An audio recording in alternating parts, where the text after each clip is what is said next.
اعوذ باللہ من الشیطان الرجیم بسم اللہ الرحمن الرحیم قال اللہ تعالی و تبارک فی القرآن الکریم الذین آمنوا وکانوا یتقون صدق اللہ مولانا العظیم۔ ابتدا ہے رب لم یزل کے بابرکت و عظیم نام سے جو زندگی بھر کے گناہ پشیمانی کے ایک آنسو کے بدلے معاف فرما دیتا ہے۔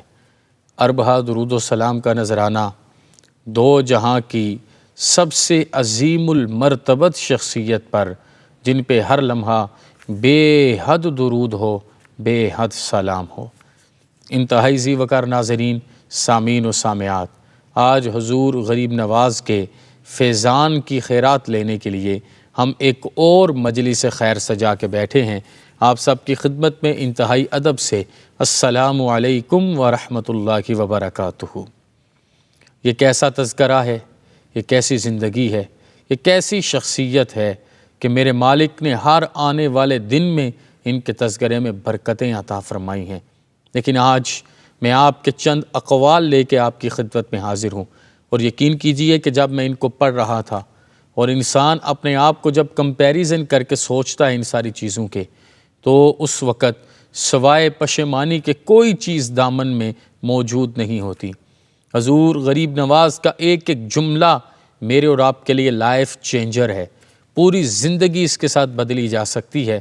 آج ہی اللہ پاک ہمیں توفیق عطا فرمائیں اور ہم اپنے دل کی کیفیات کو بدلنا چاہیں تو آپ سنیے جو چیزیں میں آپ کی خدمت میں عرض کروں گا، پھر انہیں یاد کیجئے، میں بھی کروں آپ بھی کریں۔ اللہ پاک مجھے کلمۃ الحق بولنے کی توفیق عطا فرمائے، عمل کرنے کی توفیق عطا فرمائے، تاکہ ہم سب کے والدین کی بے حساب مغفرت و بخشش ہو سکے۔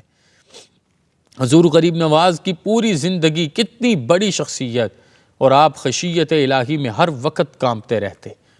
آپ کے وجود پر ایک لرزہ ہر وقت طاری رہتا، ایک کپ کپانے کے عالم میں آپ اپنا وقت گزارتے، اور آپ ارشاد پتہ کیا فرماتے؟ اے لوگو، اگر تمہیں زمین سے نیچے والے لوگوں کے حالات کا پتہ چل جائے تو تم کھڑے کھڑے ہی پگھل جاؤ۔ اس جملے کو سوچئے گا، لوگو اگر زمین کے نیچے جو لوگ ہیں ان پر کیا گزر رہی ہے اور ان کی کیا کیفیت ہے، یہ آپ کو پتہ چل جائے تو آپ کھڑے کھڑے ہی پگھل جائیں۔ وہ بابا جو روز جا کے شہر رونقاں میں بیٹھتا تھا بازار میں اور کہتا تھا میں نے راضی نامہ کروانا ہے اللہ کا اور اس کی مخلوق کا، کہا کیا بنا؟ کہا آج اللہ تو مانتا ہے، مخلوق نہیں مانتی۔ وہ قبرستان میں بیٹھا تھا شہر خاموشہ میں، کسی نے پوچھا بابا کیا بنا؟ کہا آج کیا کیفیت ہے، آج مخلوق تو چیختی ہے لیکن رب کی طرف سے رضا کا کوئی اعلان نہیں ہے۔ حضور غریب نواز بھی یہی ارشاد فرماتے کہ اگر زمین سے نیچے کے لوگوں کی کیفیت کا پتہ چل جائے تو آپ لوگ کھڑے کھڑے اپنا اندر بدل لو۔ کوئی ظالم ظلم نہ کرے، کوئی بد زبانی کرنے والا اپنی زبان سے گالی دینے کی جرت نہ کرے، کوئی ناپ تول میں کمی کرنے والا اپنے بچوں کے لیے حرام کا رزق اور لقمہ نہ بنائے، کوئی ماں باپ کا بے ادب موت کے آخری وقت کے لیے اپنی جان کو اپنے ناک اور دہن میں اڑانے کی بات نہ کرے، کوئی قرآن حکیم سے ہٹنے کی بات نہ کرے، کوئی سرکار دو عالم صلی اللہ علیہ وسلم کی ذات کے علاوہ کسی اور ذات سے مسلمان ہونے کے بعد متاثر ہونے کی بات نہ کرے۔ آئیے دیکھیے آپ کا ایک اور بڑا خوبصورت قول اور جملہ میری اور آپ کی زندگی بدلنے کے لیے، کہ ہم نے ہمیشہ سنا ہے کہ جب گناہ کیے تو ان گناہوں کے بعد نصوح کی توبہ کرنی ہے، ایسی خالص توبہ، ستھری توبہ جس کی کوئی مثال نہ ملتی ہو، ایسی نویکلی توبہ کرنی ہے۔ حضور غریب نواز نے کیا ارشاد فرمایا؟ کہا سچی، مخلص اور ستھری نصوح کی توبہ یہ ہے کہ اگر تم نے روزے کے لیے توبہ کی تو کم کھانے کی توبہ ہے، اگر تم نے اطاعت کے لیے توبہ کی تو کم سونا ہے، اور اگر تم نے دعا کے لیے توبہ کی تو کم بولنا ہے۔ کیا مطلب بنا؟ کہ اگر تم چاہتے ہو تمہارے ظاہر اور باطن کا روزہ ہو اور تم دنیاوی کسی علائش میں نہ پڑو، اپنی خوراک کو کم کرو، پھر اس کے بعد اللہ کی اطاعت میں والذین یبیتون لربہم سجدا وقیاما بننا ہے، تو اپنے سونے کو کم کرو، اور چاہتے ہو تمہاری دعا میں قبولیت ہو اور مقبولیت ہو، کم بولا کرو، اپنے الفاظ پر کنٹرول کرو، اپنے نفس کے اوپر عبور حاصل کرو۔ اس طریقے سے چلو گے تو تمہاری توبہ توبۃ النصوح ہوگی۔ حضور غریب نواز پوری زندگی ارشاد فرماتے کہ جہاں پر بھی اگر کسی کے سامنے اللہ اور اس کے پیارے حبیب رسول اکرم صلی اللہ علیہ وسلم کا ذکر ہو، اور خصوصاً کلام الہی ہو، اور کلام الہی سن کے، قرآن حکیم سن کے اس کا دل نہ بدلے، اس کے دل میں نرمی پیدا نہ ہو، اس کے دل کی کلفتیں ختم نہ ہوں، اس کے دل کی بدبختیاں خوشبختیوں میں تبدیل نہ ہوں، اس کے دل کے اندر جو اس وقت گناہوں نے پنجے گاڑے ہیں وہ نہ ختم ہوں، وہ دل جو کالا سیاہ ہو چکا وہ آنسوؤں کے بہنے سے صاف ستھرا نہ ہو جائے، آنسو سے دھونا شروع کر دیں اور اس کے اندر نرمی پیدا نہ ہو۔ کہا کہ اگر ایسا معاملہ کسی کے ساتھ ہے تو وہ ہر وقت گناہ میں رہنے والا ہے، اس کا ہر لمحہ ہی گناہوں میں ہے۔ آئیے سوچئے، پرکھیے اور دیکھیے کہیں ہم بھی تو ایسے لوگوں میں شامل نہیں ہیں۔ یہ اتنی محافل کرانے کا مقصد کیا ہے؟ یہ پروگرامز آپ کے سامنے رکھنے کا مقصد کیا ہے؟ ہمیں مقصود تک بھی تو پہنچنا ہے نا، تو مقصود اس کا سمجھیے گا۔ سرکار دو عالم صلی اللہ علیہ وسلم کے ساتھ جو آپ کا عشق اور محبت کا تعلق ہے، کیا تعلق ہے، کیا بے مثال تعلق ہے۔ یقین کیجئے کہ بولتے ہوئے جسم کی کیفیت بدلتی ہے اور اندر سے ایک خوشی کی رونق نکلتی ہے، ایک چہچہاہٹ ہمارے اندر سے نکلتی ہے کہ آپ کا کیسا تعلق تھا حضور سید عالمی صلی اللہ علیہ وسلم کے ساتھ، کہ پوری زندگی آقا کونین صلی اللہ علیہ وسلم کا ذکر کرتے تو وارفتہ ہو جاتے، وجد کی کیفیت میں چلے جاتے، اور لا یؤمن احدکم حتی اکون احب الیہ من والدہ وولدہ والناس اجمعین، اپنے ہر خطبے میں ارشاد فرماتے، جتنے بھی خطبے آپ عطا فرماتے ان میں ان کا ذکر اور تذکرہ ضرور کرتے۔ اور مزے کی بات یہ ہے کہ جب بھی آقا کونین صلی اللہ علیہ وسلم کا اسم مبارک آتا تو والہانہ انداز میں لیتے، اور اس کے بعد آنکھوں سے آنسوؤں کی جھڑی لگ جاتی۔ کون کہتا ہے سہل ہے اظہار درد دل، اظہار درد دل بیان کرنا کہاں سے آسان ہو جاتا؟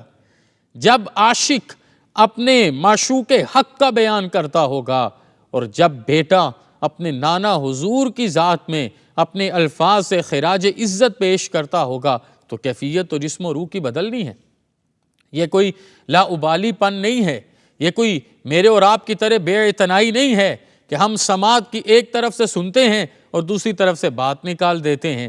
ہمیں علم ہی نہیں ہے کہ وعظ اور تقریر کا مقصد کیا ہے، ہمیں علم ہی نہیں ہے، ہم اس تک پہنچنا ہی نہیں چاہتے کہ یہ اتنی باتیں، اتنے جملے اور ساری ساری رات کی تقریریں، لیکن کیفیت پھر یہی ہے، تیرے صوفے ہیں فرنگی، تیرے قالین ہے ایرانی، خوں کے آنسو رلاتی ہے جوانوں کی تن آسانی۔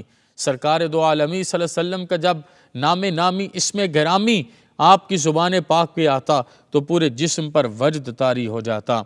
آپ نے بڑی محبت سے ارشاد فرمایا اور دعوت دیتے ہوئے ارشاد فرمایا، افسوس اس شخص پر جو قیامت کے دن سرکار دو عالم صلی اللہ علیہ وسلم کی خدمت میں شرمندہ ہو گیا، اس شخص پر افسوس ہے۔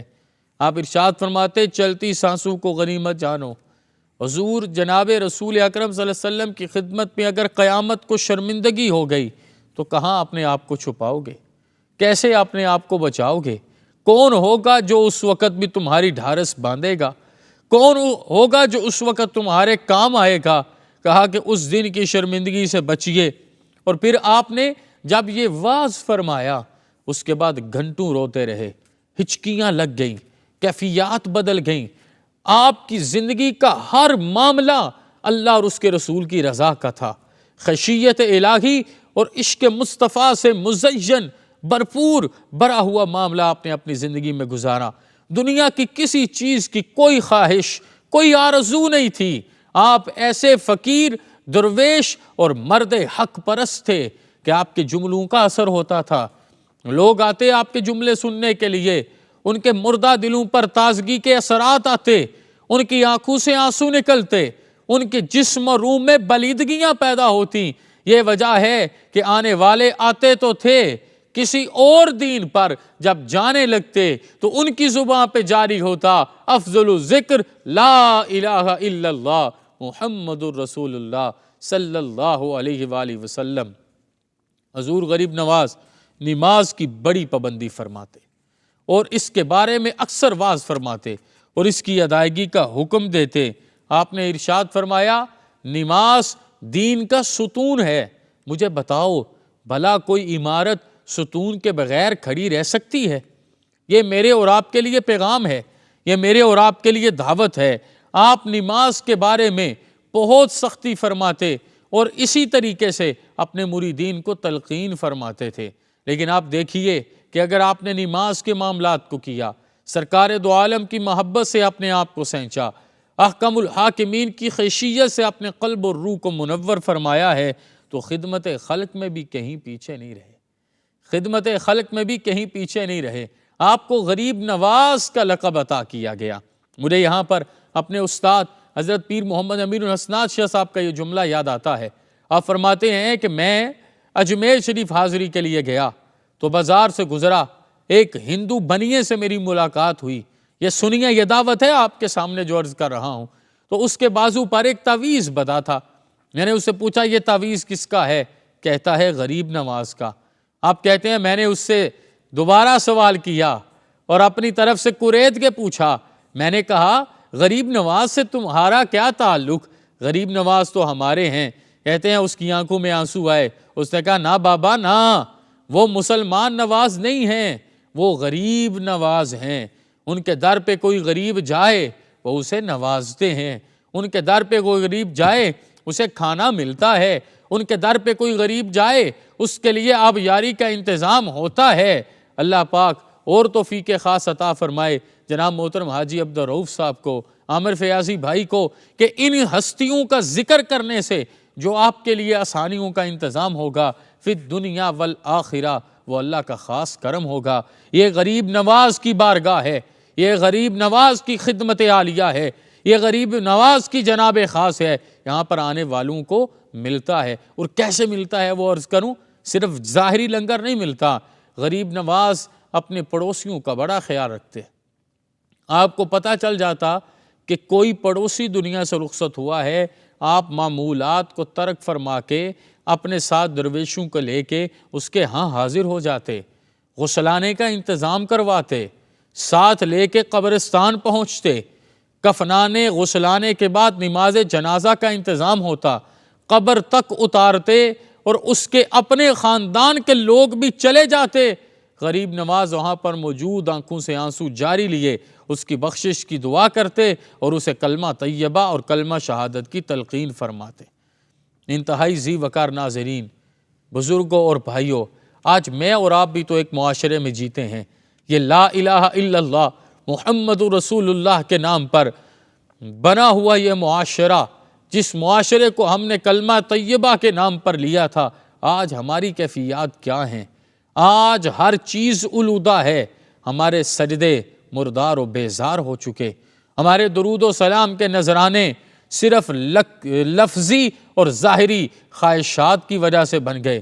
ہم اگر اپنی اولاد کو دین کے رستے پر چلانا چاہتے ہیں، ان کے لیے تو جنت الفردوس چاہتے ہیں، لیکن خود دین کے رستے پر چلنا نہیں چاہتے۔ آج ہم نے اپنے معاشرے میں ہر اس برائی کو اڈاپٹ کیا جس کے حوالے سے حضور غریب نواز پوری زندگی بچنے کی تلقین ارشاد فرماتے رہے۔ آپ ایک چاول کے دانے کو، ایک رائی کے دانے کو، ایک گندم کے دانے کو بھی پرکھنے کا حکم ارشاد فرماتے۔ آپ بتاتے کہ اپنے جسم کو کبھی بھی رزق کی حرمت کے ساتھ نہ بنانا، کئی مہینوں کی نمازیں قضا ہو جائیں گی اور تمہاری پڑھی ہوئی عبادات کو تمہارے منہ پر دے مارا جائے گا۔ حضور غریب نواز کی زندگی کو جب میں دیکھوں، آپ کے سامنے پرکھوں اور آپ کے سامنے رکھوں، اور پھر اس کے بعد آپ کو دعوت دوں، اپنے آپ کو دعوت دوں، تو کیا ہم نے آج تک ایسی توبۃ النصوح کی ہے جو کم کھانے کے لیے ہو روزے کے معاملے میں، جو کم سونا ہو اطاعت کے معاملے میں، اور کم بولنا ہو دعا کے معاملے میں؟ آؤ، اللہ اور اس کی رحمتیں آج بھی برس رہی ہیں۔ صرف اپنی طبیعت کو تربیت سے مزین فرمانا ہے، اللہ کی رحمتوں کو دامن میں بسانا ہے۔ احکم الحاکمین ہم سب کا حامی و ناصر ہو اور حضور غریب نواز کے مزار پر انوار پہ کروڑ ہا شبنم آفشانیاں فرمائے۔ وما علینا الا البلاغ۔